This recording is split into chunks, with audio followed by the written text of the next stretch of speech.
Hello दोस्तों, हम लोग PYQ सीरीज़ कर रहे हैं, इंडियन पॉलिटी का कर रहे हैं, जो कि विभिन्न PCS एग्ज़ाम्स में पूछे जा चुके हैं और IAS में पूछे जा चुके हैं और आगे आने वाले किसी भी PCS एग्ज़ाम्स एवं जनरल कंपटीशन के लिए भी काफ़ी महत्वपूर्ण होंगे। जनरल में जैसे कि BSSC graduate level, inter level, Bihar दरोगा एवं अदर स्टेट में भी जो SI के एग्ज़ाम होते हैं या फिर जो शिक्षक के एग्ज़ाम लिए जाते हैं BPSC के थ्रू, या फिर अदर स्टेट में जो टीचर्स के एग्ज़ाम होते हैं उनके लिए भी, या फिर SSC, रेलवे, बैंकिंग, जहाँ भी सामान्य अध्ययन से क्वेश्चन पूछे जाएंगे उसके लिए काफ़ी महत्वपूर्ण सेशन होंगे। ठीक है दोस्तों, ये इंडियन पॉलिटी का पार्ट कर रहे हैं। वित्त आयोग से, फाइनेंस कमीशन से क्वेश्चन करेंगे, वित्त आयोग से संबंधित। ठीक है दोस्तों, चलिए स्टार्ट करते हैं। वित्त आयोग से संबंधित क्वेश्चन करेंगे। ये इंडियन पॉलिटी का है, भारतीय राज्य व्यवस्था एवं शासन से संबंधित। ठीक है, सेशन काफ़ी महत्वपूर्ण होगा किसी भी एग्ज़ाम्स के लिए, या PCS हो या फिर जनरल कंपटीशन हो, सभी के लिए सामान्य रूप से ज़रूरी होगा। चलिए स्टार्ट करते हैं।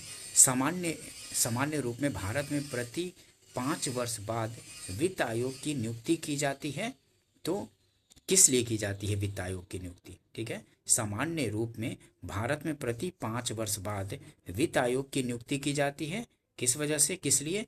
तो केंद्रीय अनुदान और संघ के राजस्व में राज्यों का अंश निर्धारित करने के लिए ये प्रति 5 वर्ष बाद वित्त आयोग की नियुक्ति की जाती है। किस लिए?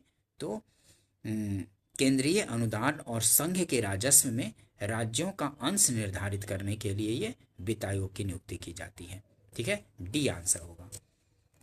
देखिए एक्सप्लेनेशन, इससे और अच्छे से पता चलेगा। संविधान का दोस्तों, ये एक्सप्लेनेशन को भी अच्छे से करते चलेंगे क्योंकि आसपास से क्वेश्चन पूछे जाते हैं। ठीक है, तो इसको करने से आसपास के क्वेश्चन नहीं छूटेंगे। चलिए, संविधान का अनुच्छेद 280 प्रत्येक 5 वर्ष के अंतराल पर एक वित्त आयोग के गठन का प्रावधान करता है। इसका मुख्य कार्य संघ और राज्यों के बीच करों के शुद्ध आगमों के आवंटन के बारे में और राज्यों के बीच वितरण करने के तरीके के संबंध में राष्ट्रपति को सिफारिश प्रस्तुत करना है। ज्ञातव्य है कि पहले वित्त आयोग का गठन केसी नियोगी की अध्यक्षता में 12 नवंबर 1951 को किया गया था। इस समिति ने अपनी सिफारिश 1953 में दी थी। ठीक है, पहली जो वित्त आयोग का गठन किया गया था, कब किया गया था? तो 12 नवंबर 1951 को किया गया था। इस समिति ने अपनी सिफारिश 1953 में दी थी। और ये पहले जो वित्त आयोग का गठन किया गया था, इसके अध्यक्ष कौन थे? तो केसी नियोगी थे। ठीक है, ध्यान रखेंगे, ये सब क्वेश्चन डिटेल्स पूछ दिए जाते हैं कि पहली वित्त आयोग का गठन कब किया गया। तो 12 नवंबर 1951 को, रिपोर्ट 1953 में दिया था, और पहले जो अध्यक्ष थे, ये 1951 डेट याद रखेंगे थोड़ा, कि कई बार मैच करने के लिए पूछ दिया जाता है। और इसके अध्यक्ष केसी नियोगी थे। ठीक है, और अनुच्छेद 280 में वित्त आयोग का प्रावधान किया गया है संविधान में। ठीक है, ध्यान रखेंगे इसको, संवैधानिक संस्था है। नेक्स्ट क्वेश्चन देखते हैं। निम्न में से किस एक की सिफारिशों के आधार पर संघ एवं राज्यों के बीच वित्तीय वितरण होता है? तो किसकी सिफारिश पर? तो वित्त आयोग की सिफारिश पर होता है। ठीक है, ध्यान रखेंगे। निम्न में से किस एक की सिफारिशों के आधार पर संघ एवं राज्यों के बीच वित्तीय वितरण होता है? तो वित्त आयोग की सिफारिश पर होता है। ये आंसर होगा। नेक्स्ट क्वेश्चन देखते हैं। केंद्र तथा राज्यों के मध्य वित्त का विभाजन निम्न में से किसकी संस्तुतियों के आधार पर होता है? तो वित्त आयोग की सिफारिश पर होता है। ठीक है, वित्त आयोग की संस्तुतियों के आधार पर केंद्र तथा राज्यों के मध्य वित्त का विभाजन होता है। ठीक है, केंद्र तथा राज्यों के मध्य वित्त का विभाजन निम्न में से किसकी संस्तुतियों के आधार पर होता है? तो वित्त आयोग की संस्तुतियों के आधार पर होता है। सी आंसर होगा। ठीक है दोस्तों, ठीक से ध्यान से करते चलेंगे। ठीक है, क्योंकि आसपास से क्वेश्चन बनते हैं और रिपीट भी होते हैं। जो क्वेश्चन पूछे जा चुके होते हैं वो रिपीट भी होते रहते हैं। नेक्स्ट क्वेश्चन देखते हैं। निम्नलिखित में से कौन सा प्राधिकरण केंद्र की समेकित निधि से राज्यों को राजस्व की सहायता हेतु अनुदान देने वाले सिद्धांत की अनुशंसा करता है? तो वो है वित्त आयोग। ठीक है, वित्त आयोग जो अनुच्छेद 280 में है। ठीक है, 280 में इसका प्रावधान किया गया है, आर्टिकल 280 में। ध्यान रखेंगे। निम्न में से कौन सा प्राधिकरण केंद्र की समेकित निधि से राज्यों के राजस्व की सहायता हेतु अनुदान देने वाले सिद्धांत की अनुशंसा करता है, तो वित्त आयोग करता है। ये आंसर हो जाएगा। वित्त आयोग भारत की समेकित निधि संचित निधि से राज्यों को राजस्व की सहायता हेतु अनुदान देने वाले सिद्धांतों की अनुशंसा करता है। यह अपनी रिपोर्ट राष्ट्रपति को सौंपता है। वित्त आयोग जो है अपनी रिपोर्ट राष्ट्रपति को सौंपता है। नेक्स्ट क्वेश्चन देखते हैं, निम्नलिखित में से कौन एक संवैधानिक निकाय नहीं है? तो कौन संवैधानिक निकाय नहीं है? तो संघ लोक सेवा आयोग संवैधानिक निकाय है, राज्य लोक सेवा आयोग ये भी संवैधानिक निकाय है, वित्त आयोग ये भी संवैधानिक निकाय है, लेकिन योजना आयोग जो है ये संवैधानिक निकाय नहीं है। ध्यान रखेंगे, ये कॉन्स्टिट्यूशनल बॉडी नहीं है योजना आयोग, तो डी आंसर हो जाएगा। देखिए एक्सप्लेनेशन देखते हैं। प्रश्नगत आयोगों में संविधान के अनुच्छेद 315 में संघ लोक सेवा आयोग तथा राज्यों के लिए लोक सेवा आयोग, ठीक है, अनुच्छेद 315 में ही संघ लोक सेवा आयोग तथा राज्यों के लिए लोक सेवा आयोगों और अनुच्छेद 280 में वित्त आयोग की व्यवस्था की गई है, और जबकि योजना आयोग की व्यवस्था संविधान में नहीं है। ध्यान रखेंगे इसको, ठीक है। तो ये संवैधानिक संस्था नहीं है योजना आयोग। योजना आयोग की स्थापना 1950 में एक कार्यपालिकीय आदेश द्वारा की गई थी, ठीक है। 1950 में योजना आयोग की स्थापना 1950 में एक कार्यपालिकीय आदेश द्वारा की गई थी। ध्यान रखेंगे इसको। नेक्स्ट क्वेश्चन देखते हैं, निम्नलिखित में से कौन केंद्र और राज्यों में राजस्व बंटवारे के लिए मापदंडों की अनुशंसा करता है? तो वित्त आयोग करता है। ये आंसर हो जाएगा, ठीक है। निम्नलिखित में से कौन केंद्र और राज्यों में राजस्व बंटवारे के लिए मापदंडों की अनुशंसा करता है? तो वित्त आयोग करता है। ये आंसर हो जाएगा। देखिए एक्सप्लेनेशन देखिए, वित्त आयोग का प्रमुख कार्य केंद्र और राज्यों में राजस्व बंटवारे के लिए मापदंडों सिद्धांतों की अनुशंसा करना, अंतर्राज्यीय काउंसिल का राज्यों के मध्य समन्वय एवं सहयोग की स्थापना करना तथा योजना आयोग का प्रमुख कार्य केंद्र एवं राज्यों के मध्य संसाधनों का आवंटन करना एवं योजनाएं बनाना है, ठीक है। ध्यान रखेंगे, वित्त आयोग का प्रमुख कार्य केंद्र और राज्यों में राजस्व बंटवारे के लिए मापदंडों सिद्धांतों की अनुशंसा करना और अंतर्राज्यीय काउंसिल का राज्यों के मध्य समन्वय एवं सहयोग की स्थापना करना तथा योजना आयोग का प्रमुख कार्य क्या है? तो केंद्र एवं राज्यों के मध्य संसाधनों का आवंटन करना एवं योजनाएं बनाना था। लेकिन अब योजना आयोग को समाप्त करके इसके स्थान पर 1 जनवरी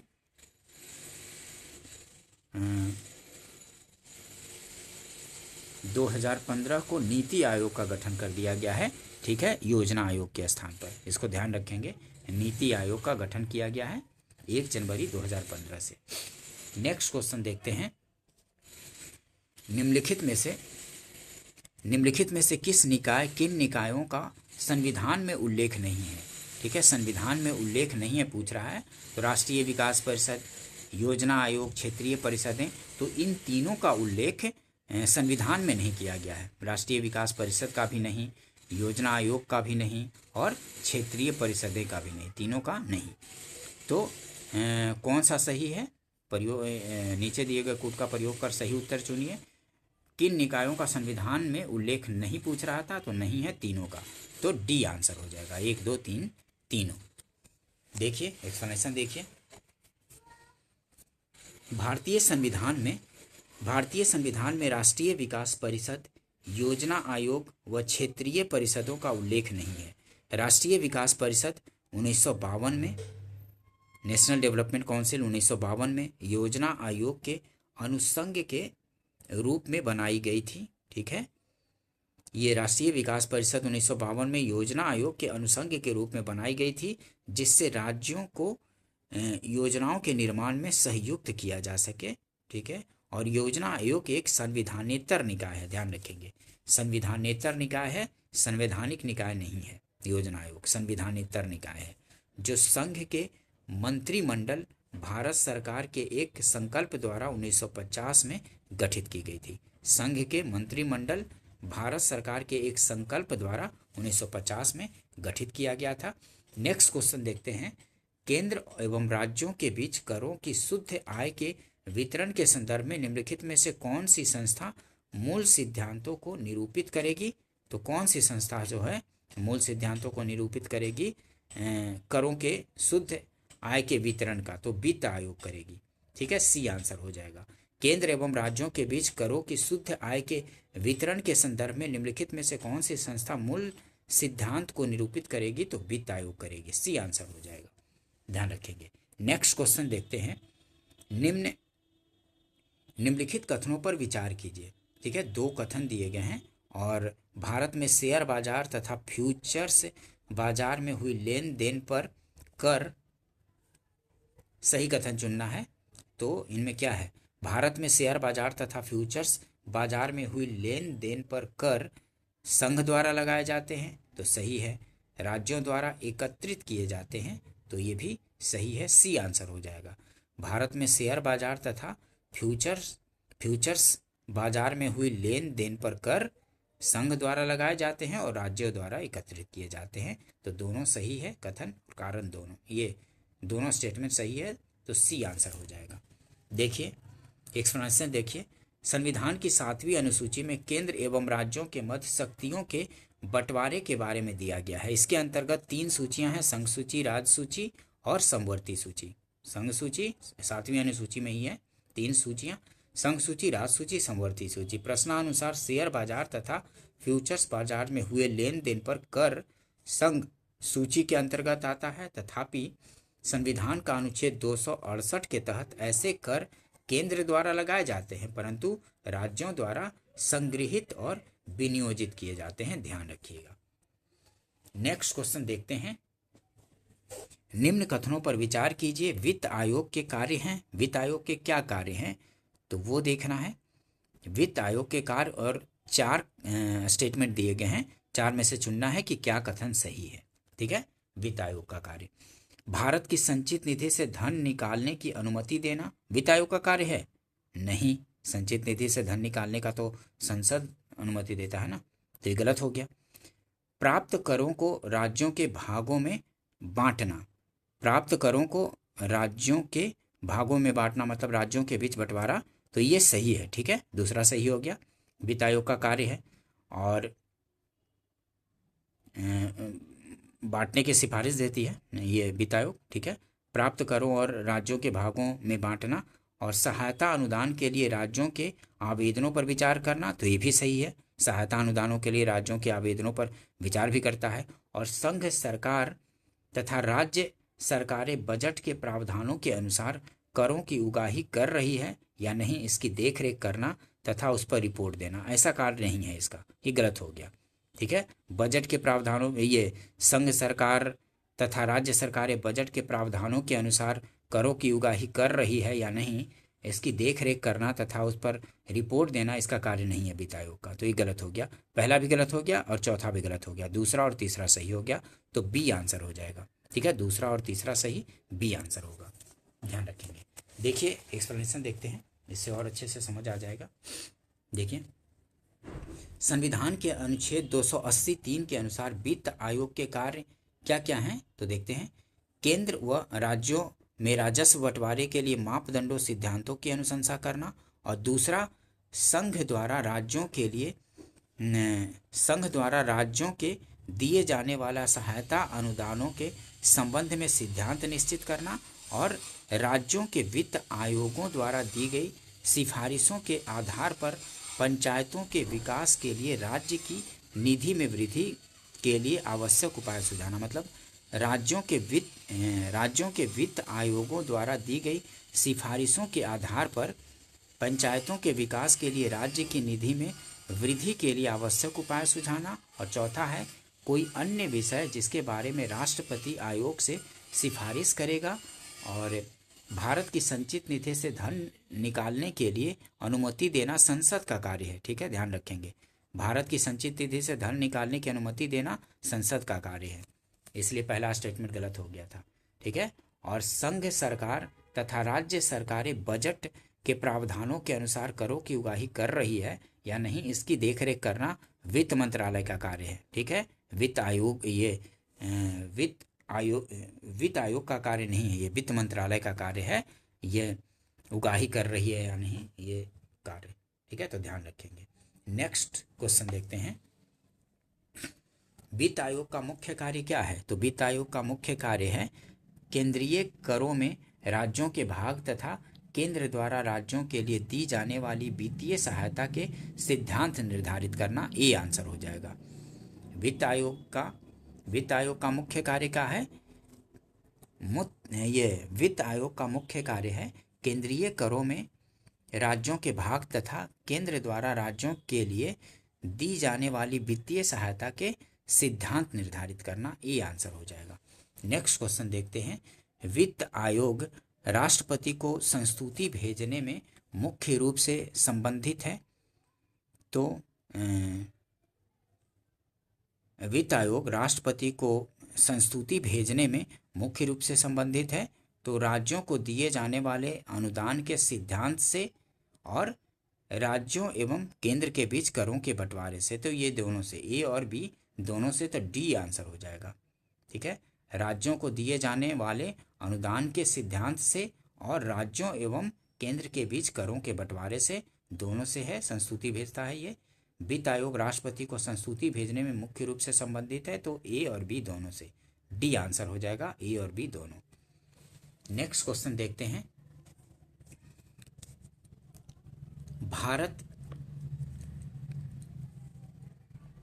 भारत के वित्त आयोग के संदर्भ में निम्नलिखित में से कौन सा एक कथन सही है? ठीक है, भारत के वित्त आयोग के संदर्भ में निम्नलिखित में से कौन सा एक कथन सही है? तो इनमें से क्या कथन सही है ये देखना है। वित्त आयोग के संदर्भ में, वह अवसंरचना विकास हेतु विदेशी पूंजी अंतर्प्रवाह प्रोत्साहित करता है? नहीं, गलत हो गया, ये ऐसा काम नहीं है इसका वित्त आयोग का। ठीक है, और वह सार्वजनिक क्षेत्र के प्रतिष्ठानों में समुचित वित्त वितरण को सुगम बनाता है? वह सार्वजनिक क्षेत्र के प्रतिष्ठानों में समुचित वित्त वितरण को समुचित बनाता है? नहीं, ये भी गलत हो गया। वह वित्तीय प्रशासन में पारदर्शिता सुनिश्चित करता है? तो वित्तीय प्रशासन में पारदर्शिता सुनिश्चित करता है, ऐसा काम नहीं है इसका, ये भी गलत हो गया। तो ए बी सी, ये क्या इस संदर्भ में उपयुक्त ए बी सी कथनों में से कोई भी सही नहीं है। ठीक है, डी आंसर हो जाएगा। देखिए एक्सप्लेनेशन देखिए, इससे और अच्छे से पता चलेगा वित्त आयोग के बारे में। भारतीय संविधान के अनुच्छेद 280(3) के तहत भारत का वित्त आयोग निम्नलिखित मामलों में सुझाव देता है। क्या क्या सुझाव देता है? तो ये देखिए, संघ और राज्यों के बीच संघीय करों की प्राप्तियों का वितरण, संघ और राज्यों के बीच संघीय करों की प्राप्तियों का वितरण, और अनुच्छेद 275 के तहत राज्यों के राजस्व में सहायता अनुदान तथा अन्य कोई विषय जो राष्ट्रपति आयोग को निर्दिष्ट करे। 13वें वित्त आयोग ने वर्ष 2010 से 15 की अवधि के लिए उपयुक्त मामलों के साथ साथ वस्तु एवं सेवा कर, जीएसटी, राहत व्यय के वित्तीय प्रबंधन और वित्तीय एकीकरण के संदर्भ में भी संस्तुतियां दी थी। 2 जनवरी 2013 को राष्ट्रपति के आदेशानुसार 14वें वित्त आयोग का गठन किया गया। इसकी अवधि 1 अप्रैल 2015 से 31 मार्च 2020 तक है। ठीक है, और आयोग के अध्यक्ष डॉक्टर वाई.वी. रेड्डी हैं। ये जो 14वें वित्त आयोग गठित किया गया था उसके जो अध्यक्ष थे वाई.वी. रेड्डी थे। ठीक है, अब तो 16वें वित्त आयोग आ गया है ना, जिसके अध्यक्ष अरविंद पनगड़िया हैं। ठीक है, 16वें वित्त आयोग का गठन हुआ था, उसने अपनी सिफारिश भी दे दी हैं 16वें वित्त आयोग ने। इसके अध्यक्ष कौन थे? तो अरविंद पनगड़िया थे। ठीक है, ध्यान रखेंगे। और 15वें जो वित्त आयोग थे, 15वें उसके एन.के. सिंह थे अध्यक्ष। ठीक है, और ये 14वें वित्त आयोग है तो इसका है डॉक्टर वाई.वी. रेड्डी थे। आयोग ने अपनी रिपोर्ट 15 दिसंबर 2014 को सौंप दी। वित्त आयोग की सिफारिशों के अनुसार अब केंद्रीय करों में राज्यों की हिस्सेदारी 32% से बढ़ाकर 42% कर दी गई थी 14वें वित्त आयोग में। ठीक है, 14वें वित्त आयोग द्वारा राज्यों का हिस्सेदारी 42% कर दिया गया था। ठीक है, राज्यों को 42% मिलता था 14वें वित्त आयोग के अनुसार, लेकिन 15वें वित्त आयोग में उस समय 41% राज्यों को कर दिया गया था, क्योंकि इसलिए किया गया था 41% 15वें वित्त आयोग के टाइम में, क्योंकि जम्मू कश्मीर का पुनर्गठन किया गया था। तो जम्मू कश्मीर के पुनर्गठन के बाद उसको 2 यूटी में बदल दिया गया था, जम्मू कश्मीर और लद्दाख में। तो इस वजह से 1% की कटौती कर दी गई थी और राज्यों को 41% भाग दिया गया था। ठीक है, जो कर संग्रह वगैरह होता है सेंटर के पास आता है, तो राज्यों को 41%। और 16वें वित्त आयोग में भी अब 41% ही निर्धारित किया गया है राज्यों के लिए। ठीक है, 41% ही ध्यान रखेंगे। अरविंद पडगड़िया की अध्यक्षता में जो 16वें वित्त आयोग का गठन किया गया था उसने, और इसका जो 16वां वित्त आयोग है इसकी जो समय काल है, मतलब कि कब तक ये लागू रहेगा इसकी सिफारिशें, तो 2026 से 31 तक लागू रहेगा। ध्यान रखेंगे 2026 से 2031 तक इसकी सिफारिशें ये लागू रहेगा, ये पूछा जाता है। और इसमें 41% ही राज्यों को भाग मिलेगा, ये भी ध्यान रखेंगे। नेक्स्ट क्वेश्चन देखते हैं, निम्नलिखित में से कौन सा एक भारत में वित्त आयोग का कार्य नहीं है? तो वित्त आयोग का इनमें से कार्य क्या नहीं है? तो आयकर विभाजन, उत्पाद शुल्क का विभाजन, सहायतार्थ अनुदान निर्धारण, ये तीनों है, लेकिन व्यापार कर का विभाजन ये नहीं है। ठीक है, व्यापार कर का विभाजन ये शामिल नहीं है, वित्त आयोग का कार्य ये नहीं है। ठीक है, डी आंसर हो जाएगा। देखिए एक्सप्लेनेशन देखिए, अनुच्छेद 270 के तहत भारत में वित्त आयोग की सिफारिशों के आधार पर केंद्र एवं राज्यों के मध्य आयकर का एवं अनुच्छेद 272 के तहत केंद्रीय उत्पाद शुल्क का विभाजन किया जाता है। ठीक है, अनुच्छेद 270 के तहत भारत में वित्त आयोग की सिफारिशों के आधार पर केंद्र एवं राज्यों के मध्य आयकर एवं अनुच्छेद 272 के तहत केंद्रीय उत्पाद शुल्क का विभाजन किया जाता है। साथ ही वित्त आयोग राज्यों को अनुच्छेद 275 के तहत सहायतार्थ अनुदान निर्धारण भी करता है, परंतु व्यापार कर राज्यों द्वारा लगाया एवं संग्रहित किया जाता है, जिसका विभाजन वित्त आयोग का कार्य नहीं है। ठीक है, परंतु व्यापार कर राज्यों द्वारा लगाया एवं संग्रहित किया जाता है, जिसका विभाजन वित्त आयोग का कार्य नहीं है। ध्यान रखेंगे, व्यापार कर का विभाजन ये कार्य नहीं है वित्त आयोग का। नेक्स्ट क्वेश्चन देखते हैं, भारत में संघीय वित्त आयोग संबंध रखता है किससे? तो केंद्र एवं ये राज्यों एवं केंद्रों के बीच वित्त से संबंधित है। संघीय वित्त आयोग का संबंध क्या है? तो राज्यों एवं केंद्र के बीच वित्त से संबंधित है। ठीक है, ध्यान रखेंगे, बी आंसर हो जाएगा। भारत में संघीय वित्त आयोग राज्यों एवं केंद्रों के बीच वित्त से संबंध रखता है। ठीक है, वित्त का वितरण किस तरह से होगा उस तरह का कार्य, मतलब कि वित्त आयोग सिफारिश देती है, उसके अनुसार फिर वित्त का निर्धारण किया जाता है राज्यों के बीच में, सेंटर और राज्यों के बीच में। ठीक है, ध्यान रखेंगे। नेक्स्ट क्वेश्चन देखते हैं, केंद्र एवं राज्यों के बीच वित्तीय विवादों के निपटारे हेतु मुख्य एजेंसी है क्या? तो वित्त आयोग है। ठीक है, केंद्र एवं राज्यों के बीच वित्तीय विवादों के निपटारे हेतु मुख्य एजेंसी वित्त आयोग है, डी आंसर होगा। नेक्स्ट क्वेश्चन देखते हैं, देखिए एक्सप्लेनेशन देखिए, केंद्र और राज्यों के बीच वित्तीय विवादों के निपटारे में वित्त आयोग महत्वपूर्ण भूमिका निभाता है। वह केंद्र और राज्यों के बीच वित्त के न्यायपूर्ण वितरण हेतु उपाय सुझाता है। ठीक है, केंद्र और राज्यों के बीच वित्त के न्यायपूर्ण वितरण हेतु उपाय सुझाता है। नेक्स्ट क्वेश्चन देखते हैं, केंद्र व राज्यों के मध्य वित्त का बंटवारा किसकी सिफारिश पर होता है? तो केंद्र और राज्यों के मध्य वित्त का बंटवारा जो होता है वित्त आयोग के सिफारिश पर होता है। ध्यान रखेंगे, केंद्र और राज्यों के मध्य वित्त का बंटवारा किसकी सिफारिश पर? तो वित्त आयोग की सिफारिश पर होता है, बी आंसर होगा। नेक्स्ट क्वेश्चन देखते हैं, निम्नलिखित में से कौन राष्ट्रीय विकास परिषद की रचना करते हैं? निम्नलिखित में से कौन राष्ट्रीय विकास परिषद की रचना करते हैं? तो कौन करते हैं राष्ट्रीय विकास परिषद की रचना? तो प्रधानमंत्री, वित्त आयोग के अध्यक्ष नहीं, प्रधानमंत्री, संघीय मंत्रिमंडल के मंत्रीगण और राज्यों के मुख्यमंत्री। ठीक है, प्रधानमंत्री, संघीय मंत्रिमंडल के मंत्रीगण और राज्यों के मुख्यमंत्री। 1, 3 और 4 हो जाएगा। ठीक है, बी आंसर हो जाएगा। राष्ट्रीय विकास परिषद की रचना करते हैं 1, 3 और 4। डी आंसर, ये बी आंसर होगा। नेक्स्ट क्वेश्चन देखते, ये एक्सप्लेनेशन देखिए। ये राष्ट्रीय विकास परिषद का गठन 6 अगस्त 1952 में किया गया था। राष्ट्रीय विकास परिषद, नेशनल डेवलपमेंट काउंसिल का गठन 6 अगस्त 1952 में किया गया था। राष्ट्रीय विकास परिषद की रचना में निम्नलिखित सदस्य होते हैं। प्रधानमंत्री इसके अध्यक्ष या प्रमुख के रूप में कार्य करते हैं।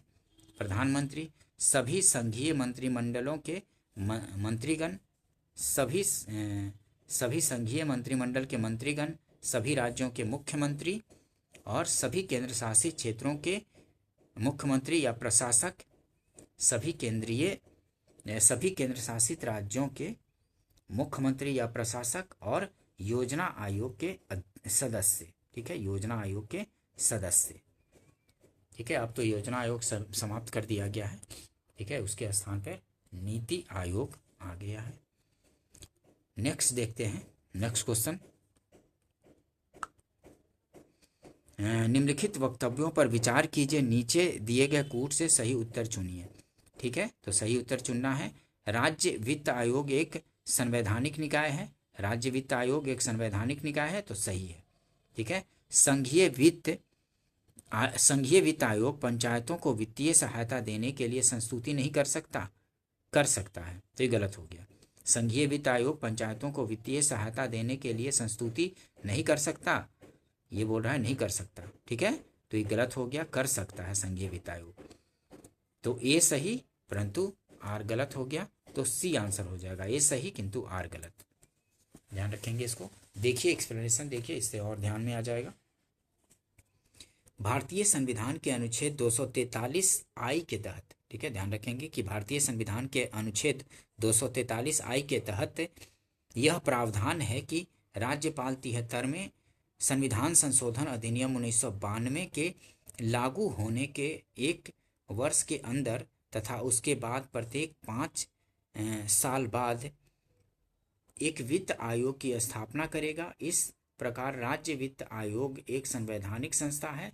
वहीं अनुच्छेद 280 3B के तहत संघीय वित्त आयोग राज्य वित्त आयोग की सिफारिशों के आधार पर राज्य की पंचायतों को संसाधन की उपलब्धता के लिए राज्य की संचित निधि में वृद्धि के लिए आवश्यक उपाय करेगा। ठीक है, ध्यान रखेंगे।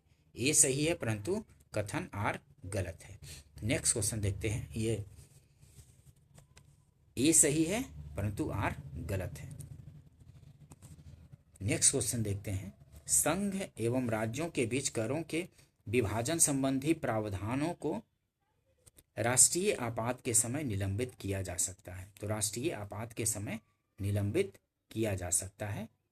संघ और राज्यों के बीच करों के विभाजन संबंधी प्रावधानों को राष्ट्रीय आपात के समय निलंबित किया जा सकता है। बी आंसर हो जाएगा। ठीक है, ये मतलब बोल रहा है कि संघ एवं राज्यों के बीच करों के विभाजन संबंधी प्रावधान को राष्ट्रीय आपात के समय निलंबित किया जा सकता है। ध्यान रखेंगे, बी आंसर हो जाएगा। देखिए एक्सप्लेनेशन देखिए।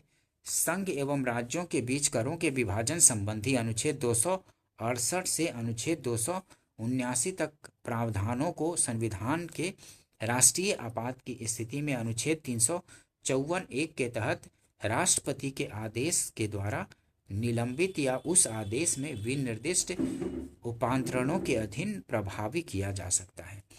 ठीक है, 12वें वित्त आयोग के अध्यक्ष कौन थे? तो सी रंगराजन थे। 12वें वित्त आयोग के अध्यक्ष सी रंगराजन थे। ध्यान रखेंगे, डी आंसर हो जाएगा। ठीक है, अभी तो 16वां वित्त आयोग ने अपना सिफारिश दिया है। ठीक है, 16वां वित्त आयोग जिसके अध्यक्ष अरविंद पड़गड़िया हैं। ध्यान रखेंगे। और 14वें वित्त आयोग के अध्यक्ष कौन थे? तो वो थे वाई.वी. रेड्डी थे। ठीक है, वाई.वी. रेड्डी। नेक्स्ट क्वेश्चन देखते हैं। 13वें वित्त आयोग के अध्यक्ष कौन थे? तो 13वें वित्त आयोग के अध्यक्ष थे विजय केलकर थे। सी आंसर हो जाएगा। 13वें वित्त आयोग के अध्यक्ष विजय केलकर थे।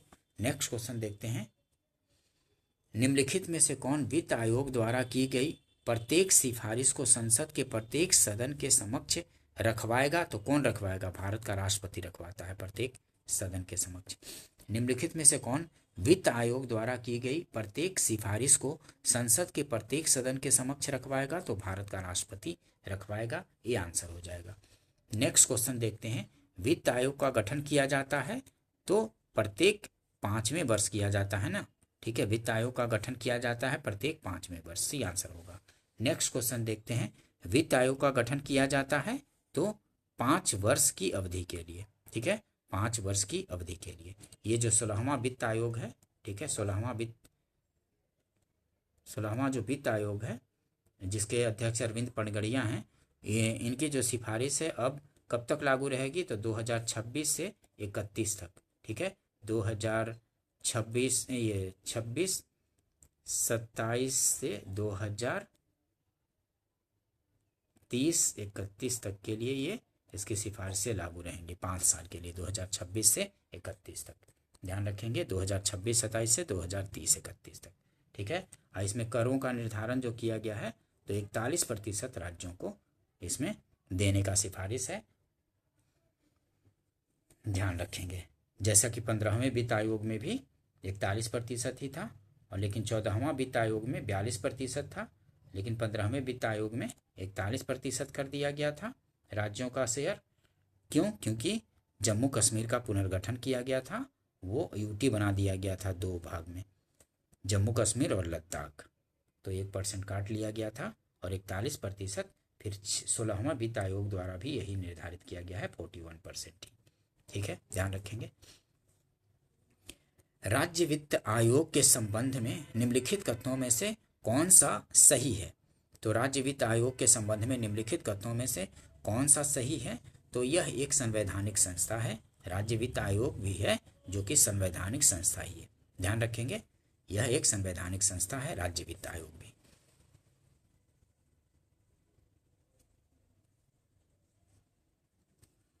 देखिए एक्सप्लेनेशन देखिए। राज्य वित्त आयोग एक संवैधानिक संस्था है। इसका गठन राज्यपाल द्वारा अनुच्छेद 243 झ के तहत किया जाता है, जो प्रत्येक 5वें वर्ष पंचायत की वित्तीय स्थिति का पुनर्विलोकन करता है।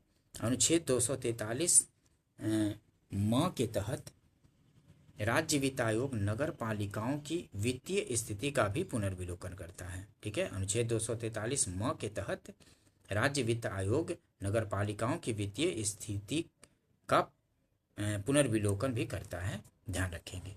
नेक्स्ट क्वेश्चन देखते हैं दोस्तों।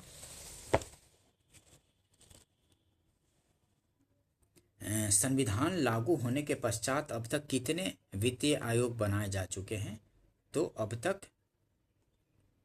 अब 16वें वित्त आयोग का गठन हो गया था, ठीक है, 16, जिसके अध्यक्ष अरविंद पनगड़िया, ठीक है। 16 वित्त आयोग का गठन अब तक हो चुका है, ठीक है, जिसकी सिफारिशें 2026 से 31 तक लागू होंगी। संघ लोक सेवा आयोग अपना वार्षिक प्रतिवेदन सौंपता है। तो संघ लोक सेवा आयोग अपना वार्षिक प्रतिवेदन किसको सौंपता है? तो राष्ट्रपति को सौंपता है। ध्यान रखेंगे संघ लोक सेवा आयोग अपना वार्षिक प्रतिवेदन राष्ट्रपति को सौंपता है। बी आंसर हो जाएगा। देखिए एक्सप्लेनेशन देखिए। अनुच्छेद 223 के अनुसार संघ लोक सेवा आयोग का यह कर्तव्य होगा कि वह राष्ट्रपति को आयोग द्वारा किए गए कार्य के बारे में प्रति वर्ष वार्षिक प्रतिवेदन दे, जिसे राष्ट्रपति एक ज्ञापन पत्र मेमोरेंडम सहित संसद के प्रत्येक सदन के समक्ष प्रस्तुत करेंगे। इस ज्ञापन पत्र में उन विषयों का उल्लेख किया जाता है जिसमें आयोग की सिफारिशों को स्वीकार नहीं किया गया। साथ ही उन सिफारिशों को न मानने के कारणों का भी उल्लेख किया जाता है, ठीक है। वित्त आयोग का एक चेयरमैन होता है और 4 अन्य सदस्य होते हैं, ठीक है।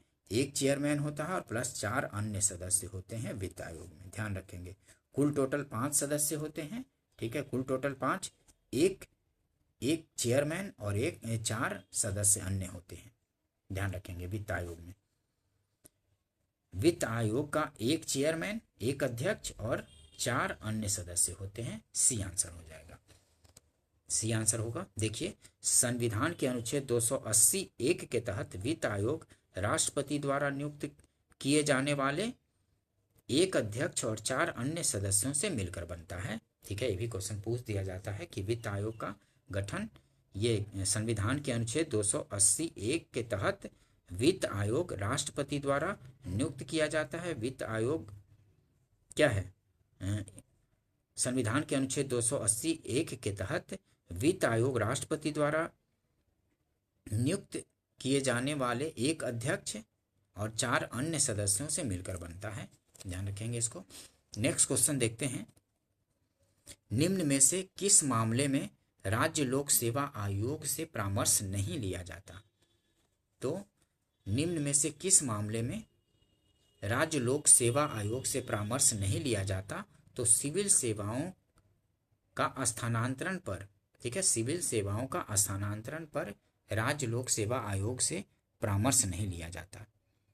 ठीक है, ध्यान रखेंगे। निम्न में से किस मामले में राज्य लोक सेवा आयोग से परामर्श नहीं लिया जाता है? तो सिविल सेवाओं का स्थानांतरण पर राज्य लोक सेवा आयोग से परामर्श नहीं लिया जाता।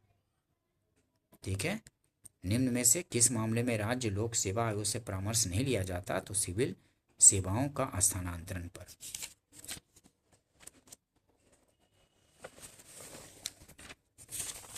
देखिए एक्सप्लेनेशन देख लेती हैं। अनुच्छेद 320 के अंतर्गत राज्य लोक सेवा आयोग के कृत्यों में सिविल सेवकों के स्थानांतरण का कार्य सम्मिलित नहीं है, इसलिए सिविल सेवकों के स्थानांतरण संबंधी परामर्श राज्य लोक सेवा आयोग से नहीं लिया जाता है। ठीक है, सिविल सेवकों के स्थानांतरण से संबंधित परामर्श राज्य लोक सेवा आयोग से नहीं लिया जाता है। ध्यान रखेंगे। अब योजना आयोग से संबंधित क्वेश्चन देखेंगे, प्लानिंग कमीशन से संबंधित। ठीक है, योजना आयोग के स्थान पर अब 1 जनवरी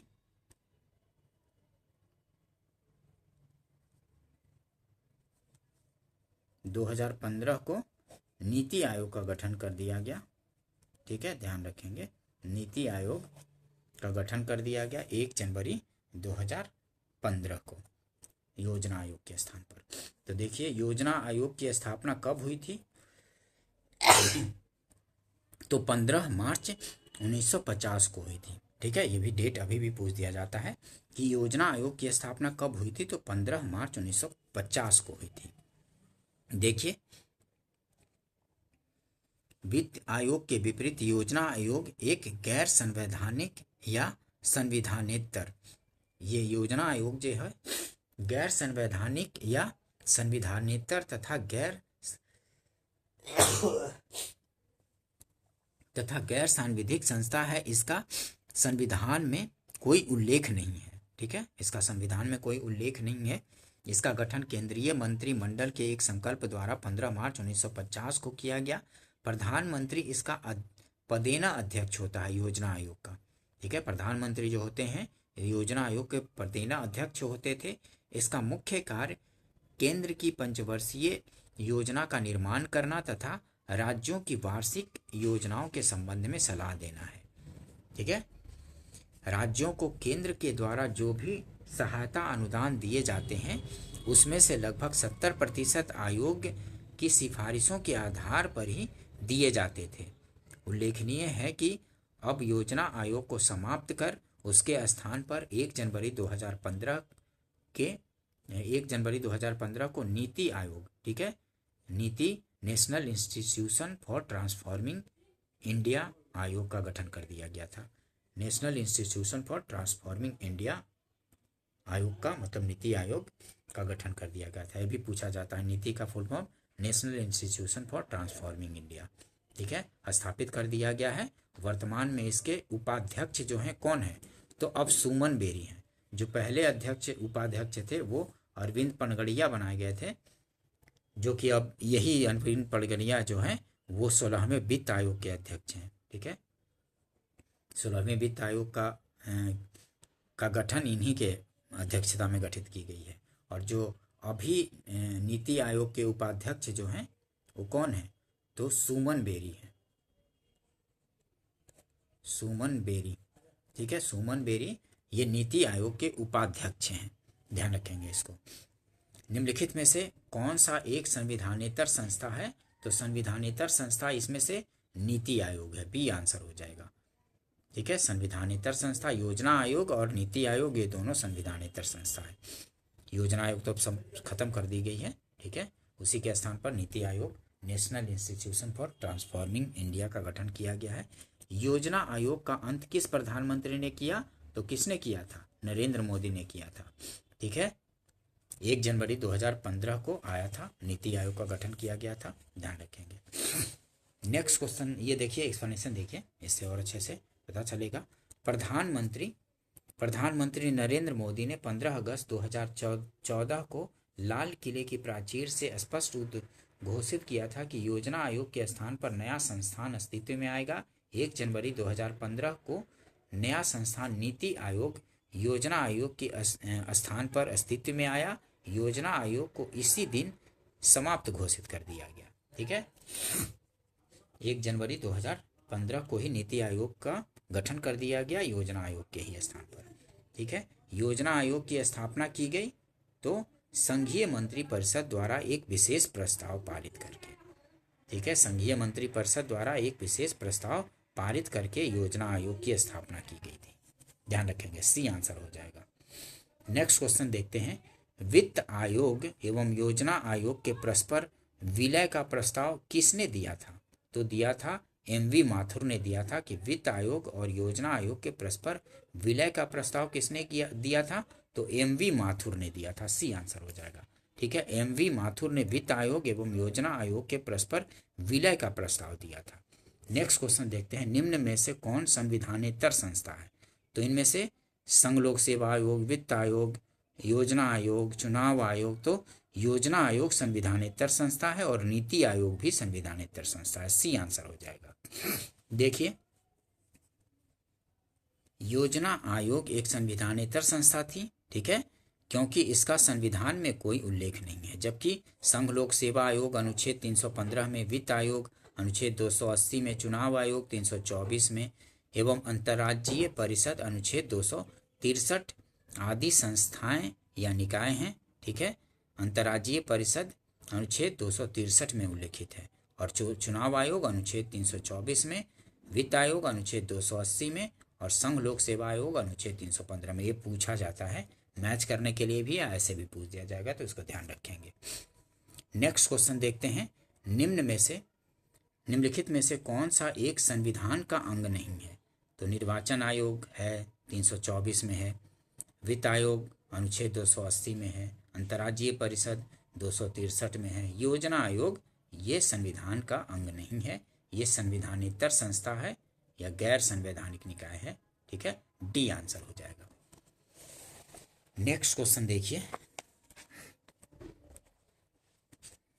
निम्नलिखित में से कौन एक संवैधानिक संस्था नहीं है? ठीक है, निम्नलिखित में से कौन एक संवैधानिक संस्था या निकाय नहीं है? तो योजना आयोग नहीं है, वित्त आयोग तो है ही, लोक सेवा आयोग भी है, चुनाव आयोग भी है, लेकिन योजना आयोग संवैधानिक संस्था या संवैधानिक निकाय नहीं है, बी आंसर हो जाएगा। नेक्स्ट क्वेश्चन देखिए, भारत में योजना आयोग का प्रथम अध्यक्ष कौन था? तो योजना आयोग का प्रथम अध्यक्ष तो पंडित जवाहरलाल नेहरू थे, ठीक है, क्योंकि प्रधानमंत्री ही योजना आयोग के अध्यक्ष होते हैं, ठीक है। तो प्रथम जो योजना आयोग का गठन किया गया था तो उस समय प्रधानमंत्री पंडित जवाहरलाल नेहरू ही थे, तो इसके अध्यक्ष जो थे वो भी पंडित जवाहरलाल नेहरू थे, योजना आयोग के प्रथम, ठीक है। योजना आयोग का प्रथम अध्यक्ष पंडित जवाहरलाल नेहरू थे। और नीति आयोग के प्रथम अध्यक्ष कौन थे? तो वो प्रधानमंत्री नरेंद्र मोदी के समय गठन किया गया था 1 जनवरी 2015 को, तो उस समय प्रधानमंत्री मोदी थे, तो वो थे अध्यक्ष नीति आयोग के, ठीक है। नीति आयोग भी गैर संवैधानिक निकाय है, मतलब संवैधानिक संस्था नहीं है नीति आयोग भी, ठीक है।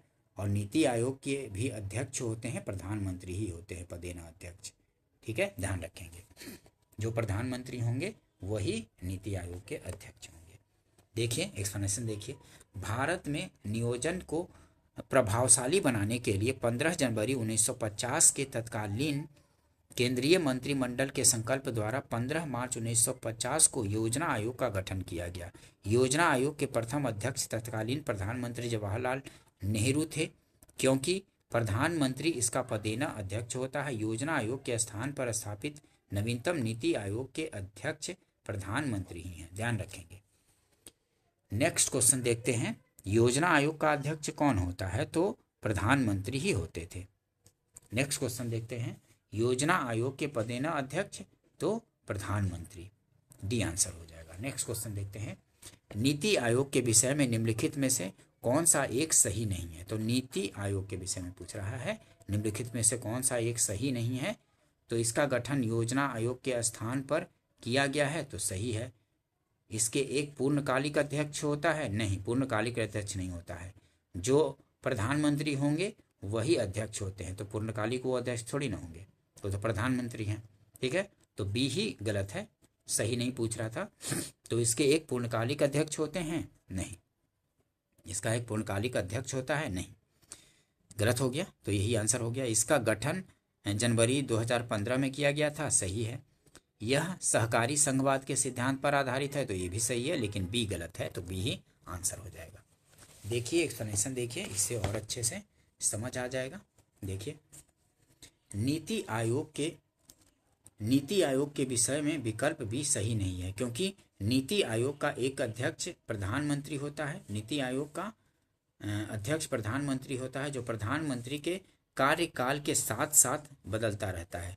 नीति आयोग का गठन 1 जनवरी 2015 को योजना आयोग के स्थान पर किया गया है। यह सहकारी संघवाद के सिद्धांत पर आधारित है, क्योंकि अध्यक्ष उपाध्यक्ष पूर्णकालिक सदस्यों के साथ भारत के विभिन्न राज्यों के साथ साथ पुडुचेरी, दिल्ली संघ राज्य क्षेत्र के मुख्यमंत्री तथा अंडमान निकोबार द्वीप समूह संघ राज्य क्षेत्र के उप राज्यपाल को मिलाकर इसका गठन किया जाता है। ठीक है, योजना आयोग का उपाध्यक्ष किसके समकक्ष होता है?